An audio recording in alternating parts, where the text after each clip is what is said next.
Bonjour à tous, je suis le pasteur Franck Lefilâtre des Assemblées de Dieu de France et je suis très heureux de vous retrouver sur le programme Parole de vie de Lumière du Monde Télévision. Le titre de mon message aujourd'hui est « L'amour du Père ». Je vous invite à me rejoindre pour une lecture dans l'Évangile de Luc au chapitre 15. Je lirai simplement les 2 premiers versets et puis ensuite nous survolerons en quelque sorte tout ce chapitre sans le lire dans les détails. Luc chapitre 15, verset 1er, donc, tous les publicains et les gens de mauvaise vie s'approchaient de Jésus pour l'entendre. Et les pharisiens et les scribes murmuraient, disant « Mais cet homme accueille des gens de mauvaise vie et mange avec eux. » Il y a un chant américain que j'aime beaucoup qui dit « Jésus, l'ami des pécheurs ». Et c'est vrai que Jésus le dit lui-même, il n'est pas venu pour appeler les justes, mais des pécheurs. Il est venu pour chercher ceux qui étaient perdus et les sauver. Mais certains des Juifs qui étaient là autour de lui le critiquaient à cause de cela. Eux qui étaient les gardiens de la loi, qui se pensaient être les enseignements des commandements de Dieu, ne comprenaient pas pourquoi ils s'asseyaient parmi ces gens qu'ils appelaient des gens de mauvaise vie, des publicains, des gens qu'ils ne voulaient absolument pas côtoyer parce que, pensaient-ils, ils sont impurs et ne sont pas dignes du royaume de Dieu. Mais ce n'est pas la manière de penser de Jésus. Certes, ces gens qu'il rencontrait, ces fameux publicains et ces gens de mauvaise vie, étaient des pécheurs. Certes, ils étaient impurs. Certes, ils étaient loin dans leur façon de vivre de la volonté de Dieu. Pour autant, le Seigneur n'a cessé de leur manifester son amour et son désir de les ramener dans la maison du Père. Après cet échange avec ces religieux, pharisiens et scribes, Jésus va partager avec les gens qui sont là, à la fois donc les religieux et les gens de mauvaise vie, 3 paraboles. Aimez-vous les paraboles de Jésus? Elles sont merveilleuses. Histoire extraordinaire, profonde spirituellement parlant, et aussi très simple, s'appuyant sur des illustrations de la vie quotidienne. Jésus est vraiment le grand enseignant, sa parole nous fait tellement de bien. Et donc, dans ce chapitre 15, vont se succéder 3 paraboles. Ces paraboles ont en commun de nous parler de quelque chose qui est perdu et qui est retrouvé. Mais plus important encore, que la chose qui est perdue et qui est retrouvée, Jésus veut nous parler de ceux qui ont perdu ces choses et qui vont tout faire pour essayer de retrouver ce qui a été perdu. Et il insiste surtout sur la joie qui vient dans le cœur lorsque ce qui a été perdu a été retrouvé par son propriétaire. C'est ainsi que Jésus commence par parler d'un homme qui avait donc un troupeau de brebis, une centaine de brebis, et dont une vient à s'égarer. Et nous savons qu'il va laisser les 99 brebis pour aller s'enquérir, chercher partout où était cette pauvre brebis égarée. Il est ensuite question de cette femme qui avait 10 pièces, formant certainement un collier, une parure, mais voilà qu'un jour, la pièce s'est perdue et elle va fouiller toute sa maison pour essayer de retrouver la pièce, et elle va se donner du mal jusqu'à ce qu'elle puisse mettre la main dessus, et elle aussi sera dans la joie après avoir retrouvé cette pièce. Enfin, et c'est la parabole, certainement l'une des paraboles les plus connues, il y a donc cette histoire que nous appelons la parabole du fils prodigue. Elle commence à partir du verset 11 et va jusqu'à la fin du chapitre 15 de l'évangile de Luc. Mais voyez-vous, je vais vous montrer que l'appeler parabole du fils prodigue, ce n'est pas le bon titre. Parce que nous pensons que le personnage central de cette histoire, c'est ce jeune homme sur lequel je vais revenir, mais ce n'est pas vrai. Si on veut être cohérent avec les 2 paraboles qui précèdent, nous devons comprendre que le personnage central de cette parabole, c'est le Père. C'est le Père qui a perdu. C'est le Père, tout comme le berger avait perdu sa brebis, tout comme la femme avait perdu une pièce, c'est le Père qui a perdu. Qu'a-t-il perdu? Nous pourrions répondre qu'il a perdu un fils, celui que nous appelons le fils prodigue. Mais en fait, il a perdu 2 fils. Pas simplement le cadet qui est parti au loin, mais il a aussi perdu son fils aîné, qui est resté pourtant juste à ses côtés. Mais il y a une grande différence entre la brebis perdue, la drachme, c'est-à-dire la pièce de monnaie perdue, et ses 2 fils, La brebis sait qu'elle est perdue, mais elle ne sait pas comment revenir à la maison. La pièce, elle est perdue, évidemment, elle ne sait pas qu'elle est perdue, à la différence de la brebis, puisqu'elle n'a pas de conscience, et donc elle ne sait absolument pas comment revenir auprès de sa propriétaire. Les deux fils, il y en a un, évidemment, nous le savons, le plus jeune, sait qu'il est perdu à un moment, et il reviendra vers son père. Tandis que le fils aîné, lui, ne sait pas qu'il est perdu, et il ne comprend même pas qu'il doit revenir vers son père. Et à travers ces deux fils, dans cette histoire, dans cette parabole de Jésus, il est bien sûr question, d'une part, avec le plus jeune, le cadet, de ces gens de mauvaise vie, ces publicains, et d'autre part, avec le fils aîné, de ces religieux, de ces pharisiens, de ces scribes. Alors regardons un peu plus cette parabole. Je dis donc que le personnage central de cette histoire, ce n'est pas le fils cadet, mais c'est le père. Le père est là tout au long de l'histoire. Et ce père a une leçon à nous enseigner. Ce père nous parle du cœur de notre Père. Il nous parle aussi du cœur de Jésus-Christ. Et Jésus a un amour passionné pour tous les hommes. Et cet amour est un amour qui a été offensé par les hommes. Que nous soyons fils aînés, fils cadets, tous les hommes ont offensé le cœur du Père. Tous les hommes se sont rebellés contre le Père. Ceux qui sont partis au loin, mais dans cette histoire, nous le voyons aussi, ceux qui sont restés auprès du Père. Et ce Père, offensé, malgré tout continue d'aimer. Malgré tout continue d'espérer. Malgré tout continue de guetter ses fils. Et il n'a qu'une attente. C'est le jour où il pourra de nouveau les serrer dans ses bras et leur prodiguer tout l'amour qu'il a pour eux et partager avec eux une joie incomparable. Il y a donc un fils cadet. Je ne sais pas à quelle occasion exactement cela a pu se produire, mais voilà que ce jeune homme va aller trouver son père et lui réclamer la part de bien qui devait lui revenir en héritage. Mais à l'époque comme aujourd'hui, on héritait au décès du père. Et donc la demande du fils cadet est offensante, elle est violente. En demandant à son père « Donne-moi la part de bien qui doit me revenir », c'est comme si, quelque part, il était en train de dire « Non seulement, eh bien, je veux vivre par moi-même, je veux profiter de mes biens, mais je n'attendrai pas que tu sois mort pour cela. » Il est en train même de lui dire « Mais c'est comme si pour moi tu étais mort.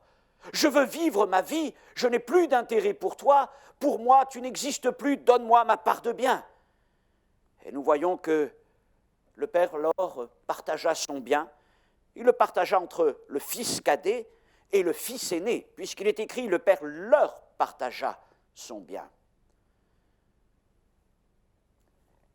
Le Seigneur est celui qui nous accorde tant de grâce. Il a donné aux hommes tant de bénédictions.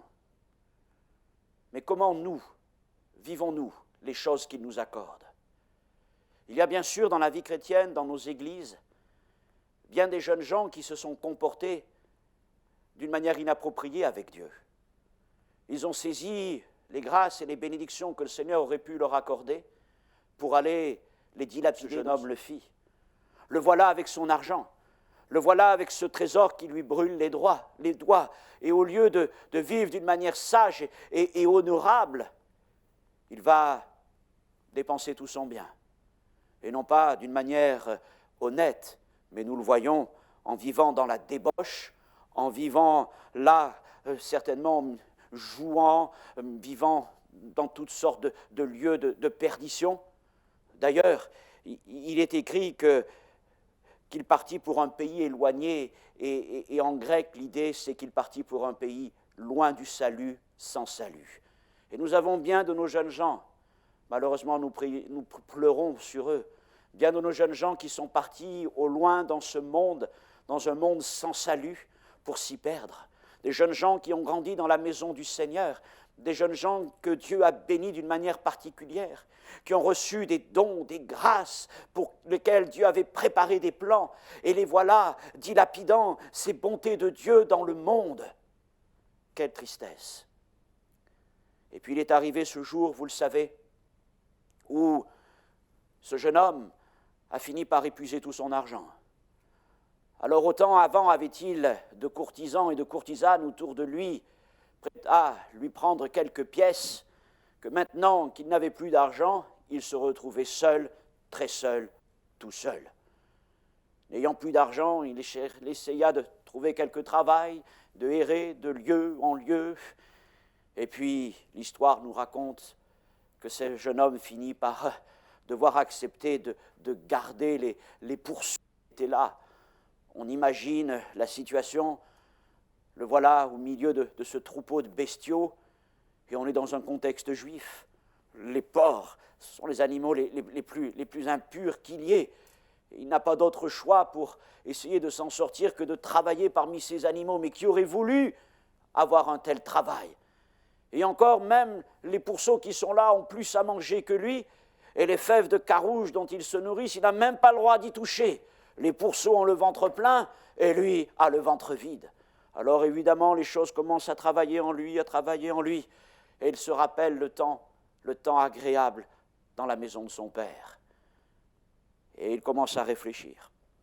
Et il se dit, mais même dans la maison de mon père, ces ouvriers, ces mercenaires, comme le texte le dit, sont mieux traités que moi. Non seulement ils ont un salaire, mais en plus ils ont du pain en abondance. Et moi, là, je n'ai pas d'argent et je meurs de faim. Ah, je vais faire quelque chose. Je vais me lever, je vais retourner vers mon père. Je vais en quelque sorte confesser mon péché. Je lui dirai, mon père, j'ai péché contre le ciel et toi, je ne suis plus digne d'être appelé ton fils. Traite-moi, oh, ne me traite plus comme ton fils, traite-moi comme simplement de tes ouvriers. Et voilà la pensée qui était dans le cœur de ce jeune homme. Et à bout de force, misérable, il reprit le chemin qui le ramenait vers la maison du Père. Le texte nous dit que sur ce chemin, il y avait un homme. Cet homme, c'était son père. Ce père qui avait accepté de partager son bien, qui avait été offensé par son jeune fils, le tenant quasiment pour mort. Mais ce père était toujours là. Certainement avait-il entendu quelques nouvelles concernant son fils cadet, puisque même son frère était au courant de la manière dont il vivait. Certainement son père était affligé. Mais je me dis, peut-être, étant au courant de cette affliction, étant au courant de la détresse de son fils, espérait-il qu'il revienne vers lui, qu'il se rappelle les jours doux et agréables dans la maison de son père. Alors il guettait, il regardait, et voilà qu'un jour au loin, une forme apparaît, un homme se rapproche. De loin, il est misérable. Et plus il se rapproche, et plus il est misérable. Et j'ai même l'impression que plus il se rapproche, avant même de reconnaître qui il est, son odeur le précède. Regardez donc ce jeune homme. Il est en guenilles. Il est couvert d'immondices. Il est couvert des déjections des pourceaux. Il est couvert de la boue dans laquelle il se vautre. Et le puanteur des cochons le précède. Et voilà ce père. Et voilà ce père qui voit ce jeune homme arriver. Et derrière toute cette grâce, au-delà de toute cette odeur, il reconnaît son fils. Qui aurait voulu un tel fils? Qui aurait voulu recevoir et recueillir un tel homme? Ah, mais il est souillé, il est impur, regardez-le, repoussons-le, il va nous contaminer. Mais ce n'est pas comme ça que ce père réagit. Lorsqu'il vit ce jeune homme, il s'élança vers lui, dit le Seigneur. Il courut se jeter à son cou et il l'embrassa. Imaginez donc, il n'a pas regardé à son vêtement souillé, il ne s'est pas arrêté à l'odeur qui devait être là, il n'a même accepté de dépasser l'offense qui avait été la sienne, et il a pris cet enfant dans ses bras, c'était le sien, il était heureux et il l'aimait encore. Alors vous savez comment il a convoqué tous ses serviteurs en disant « Préparons la grande fête, mon fils qui était perdu, le voilà de nouveau, le voilà de retour à la maison, il était comme mort, mais maintenant il est vivant, alors vite, allons tout préparer, amenez-lui une belle robe, la plus belle robe, dit le père. Mettez-lui un anneau au doigt, des souliers aux pieds, tuez le veau gras, mangeons et réjouissons-nous tous ensemble. Quelle joie pour ce père. Quelle joie, quel amour. C'est l'amour du Père, c'est l'amour de notre Père, c'est l'amour de Jésus-Christ pour ceux qui étaient perdus, mais qu'il veut ramener dans sa maison.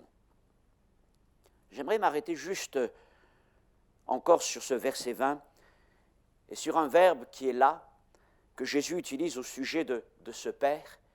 Il dit « il courut ». Il courut.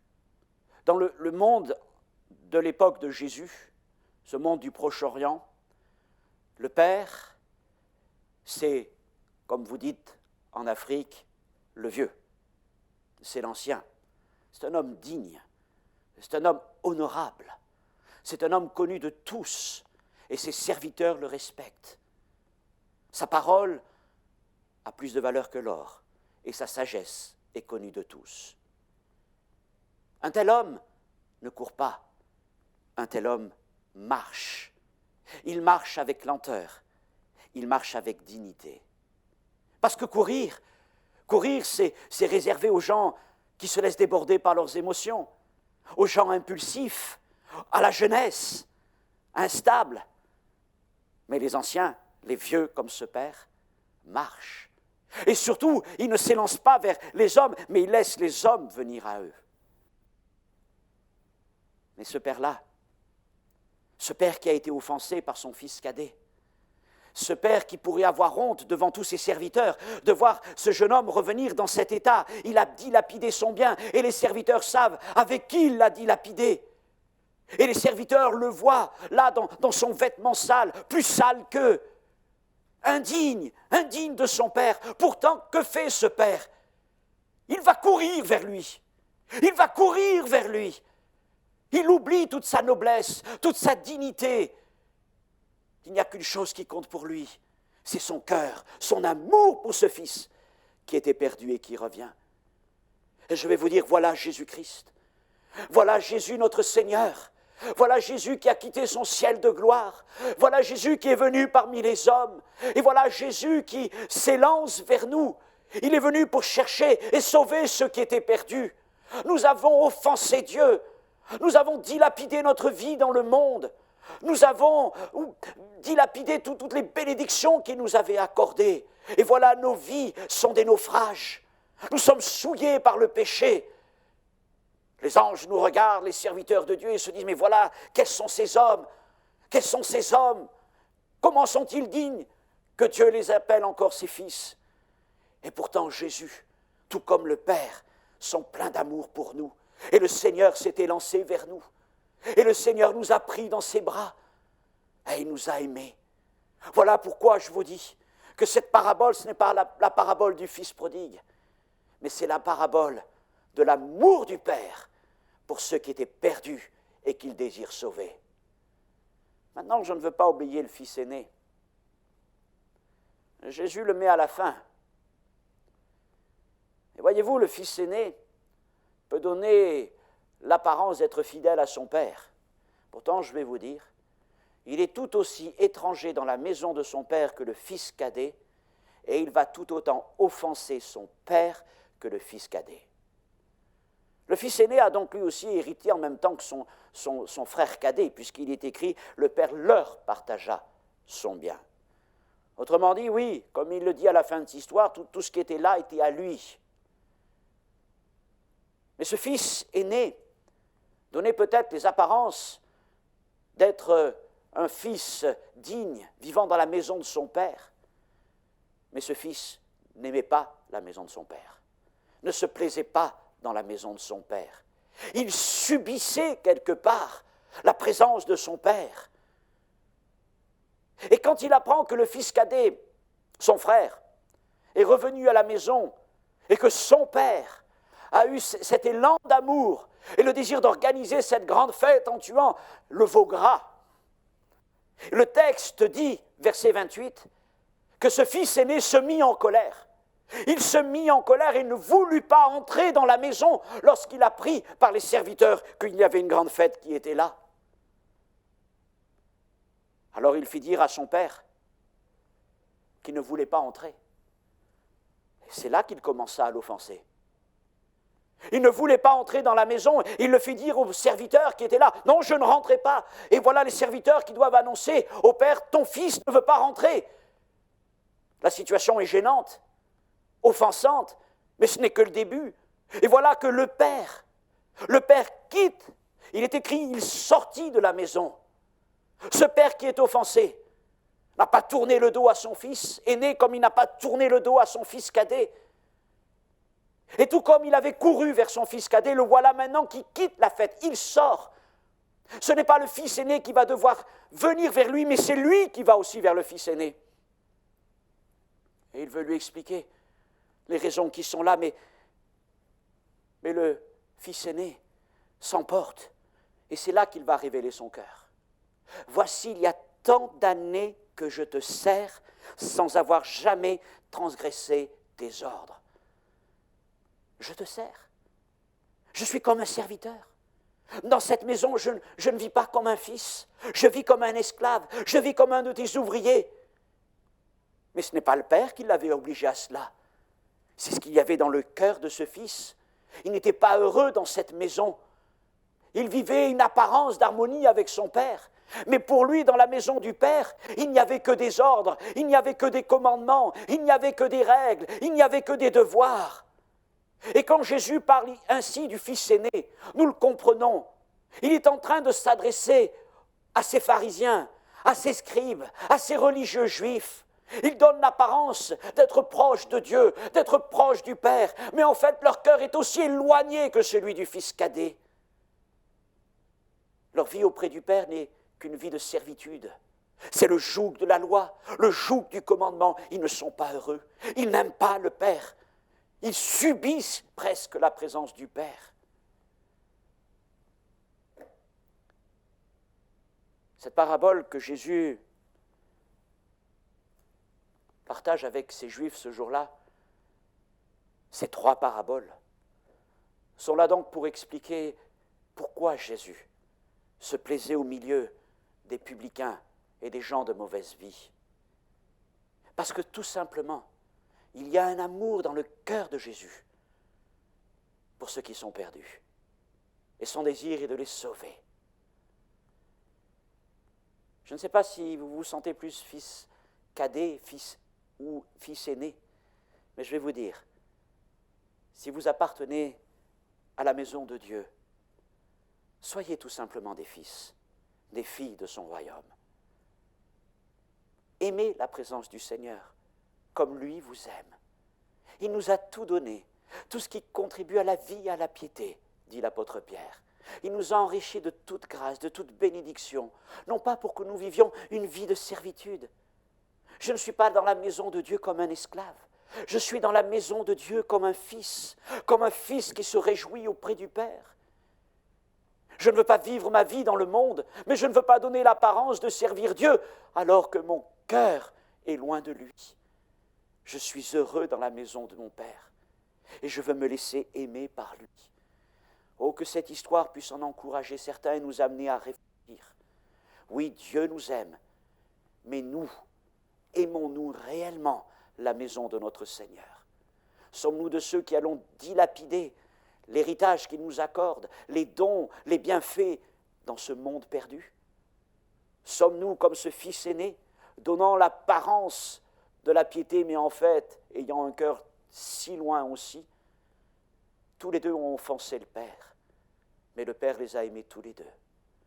Que Dieu nous garde d'offenser notre Seigneur, que ce soit en action ou que ce soit en pensée, mais que nous puissions continuer de l'aimer. Aimer notre Père comme lui nous a aimés. Voilà ce qu'est l'histoire que Jésus nous raconte là. Ce n'est donc pas la parabole du Fils prodigue, mais c'est la parabole de l'amour d'un Père pour ses fils. Dieu vous aime, aimez-le, il vous bénira encore. Prions, s'il vous plaît.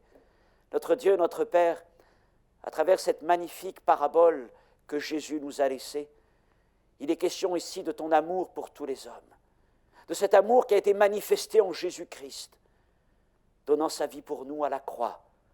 Tu n'as pas regardé, Seigneur mon Dieu, à nos péchés. Tu n'as pas regardé, Seigneur mon Dieu, à nos pensées, à nos cœurs. Nous t'avons tous offensés, soit en étant auprès, soit en étant au loin. Mais Seigneur, tu nous aimes pareillement. Et nous te remercions pour ta grâce infinie. Puisses-tu faire de nous, Seigneur, ni des fils aînés, ni des fils cadets, mais des fils et des filles héritiers de ton royaume, heureux de vivre auprès de toi. Seigneur, change nos cœurs, que nous puissions goûter à ta joie, à ton bonheur, que nous puissions, Seigneur, honorer ton nom en toute situation. À toi soit toute la gloire, mon Dieu. Amen. Que Dieu vous bénisse. À une prochaine fois, Dieu voulant.